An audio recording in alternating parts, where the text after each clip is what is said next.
ते कधी देणार? आणि त्यालाच धरून माझा असा प्रश्न आहे, की खरं तर ती स्कीम तुम्ही आणलीत, लाडकी बहीण योजना आणि त्याचं फल आपण पाहिलं. मात्र कुठेतरी आता राज्याची जी अवस्था आहे एकंदरीत वित्तीय, ज्या आर्थिक वेगवेगळे पेमेंट्स करताना कॉन्ट्रॅक्टर्सचे असो, काही स्कीम्सचे असो, पैसे वळवावे लागतात. शिरसाटांचे खास ते फार नाराज असतात दरवेळेला. एकंदरीत हे बघता कुठेतरी ती राजकारणासाठी म्हणून केलेलं एक एक उचललेलं पाऊल आता डोईजड होतंय असं बिलकुल वाटतं का? बिलकुल नाही.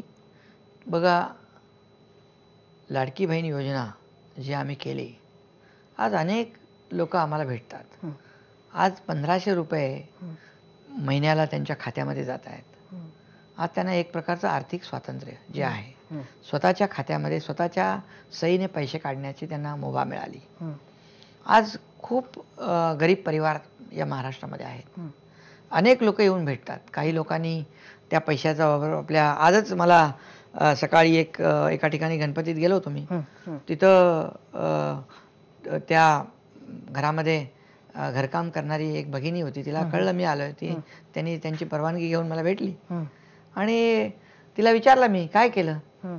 तर म्हणाले, "माझं ऑपरेशन केलं. अच्छा. पायाचं हाड वाढलं होतं, त्याचं ऑपरेशन केलं मी हं, आणि माझ्या परिवारासाठी हे 1500 रुपये खूपच गरजेचे होते." हं. आणि काही लोकांनी एकत्र येऊन बचत गट केले. काही लोकांनी एकत्र येऊन छोटा व्यवसाय सुरू केला नक्कीच. हां. आणि अशा अनेक सक्सेस स्टोरी आहेत. हं, हं, म्हणजे हे अर्थव्यवस्थेतच पैसे आले.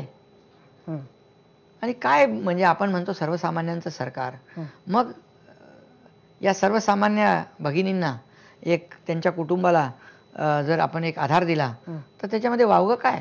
हं, हं, महाराष्ट्र हे मोठं राज्य आहे आणि ठीक आहे, थोडाफार अ, अ, कसरत करावी लागते. हं, परंतु हे सरकार महाराष्ट्र राज्य जे आहे, याच्यामध्ये मोठ्या प्रमाणावर इन्फ्रास्ट्रक्चरचे प्रोजेक्ट सुरू आहेत. हं, मोठ्या प्रमाणावर ज्या राज्यामध्ये हे पायाभूत सुविधाची कामं सुरू असतात, त्याचं हे पण वाढत असतं. हं, त्याचा रेव्हेन्यू पण वाढत असतो, हं, GST वाढत असतो. या सगळ्या गोष्टी पण मग 2100 देऊ शकणार आहे का आपण?